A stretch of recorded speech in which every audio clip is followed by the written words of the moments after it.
गुरु नानक देव जी ने अपने जीवन में अनेक यात्राएं की।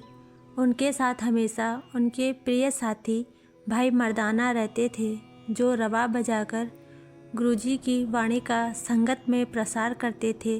गुरुजी जहाँ भी जाते वहाँ लोगों के जीवन में नई सोच और अच्छाई का प्रकाश फैल जाता। एक बार गुरुजी और भाई मर्दाना यात्रा करते हुए एक घने जंगल से गुजर रहे थे। वह जंगल बहुत डरावना माना जाता था। लोग कहते थे कि वहाँ कौड़ा नामक एक क्रूर व्यक्ति रहता है। उसका स्वभाव इतना कठोर था कि लोग उसे राक्षस कहने लगे थे।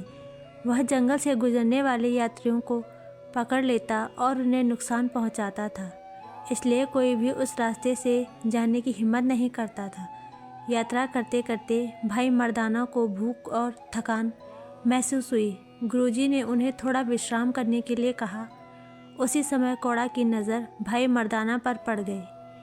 उसने उन्हें पकड़ लिया और अपनी झोपड़ी में ले गया। भाई मर्दाना बहुत डर गए, लेकिन उनके मन में गुरुजी पर पूरा विश्वास था। वे मन ही मन गुरुजी को याद करने लगे। जब गुरुजी को यह बात पता चली तो वे बिना किसी डर के कौड़ा की झोपड़ी की ओर चल पड़े। जब कौड़ा ने गुरुजी को देखा तो उसे लगा कि यह साधु भी बाकी लोगों की तरह डर जाएगा, लेकिन गुरुजी के चेहरे पर शांति, दया और प्रेम था। उनकी आंखों में करुणा दिखाई देती थी। गुरुजी ने कौड़ा से क्रोध में नहीं बल्कि प्रेम से बात की। गुरुजी ने कहा कि हर इंसान के अंदर अच्छाई होती है। यदि मनुष्य अपने बुरे कर्मों को छोड़ दे तो उसका जीवन बदल सकता है।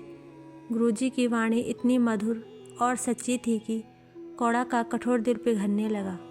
पहली बार किसी ने उससे डरने के बजाय उसे समझाने और प्रेम देने की कोशिश की थी। धीरे धीरे कौड़ा को अपनी गलतियों का एहसास हुआ। उसे अपने बुरे कर्मों पर पछतावा होने लगा। वह गुरुजी के चरणों में गिर पड़ा और माफ़ी मांगने लगा।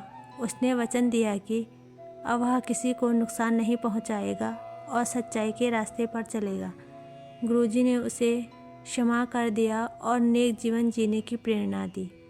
इस साखी से हमें यह शिक्षा मिलती है कि प्रेम और दया की शक्ति सबसे बड़ी होती है। कठोर से कठोर व्यक्ति भी अच्छे व्यवहार और सही मार्गदर्शन से बदल सकता है।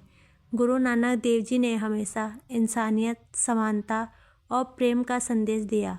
हमें भी अपने जीवन में क्रोध और नफरत छोड़कर दया, सेवा और सत्य को अपनाना चाहिए। वाहेगुरु जी का खालसा, वाहेगुरु जी की फतेह।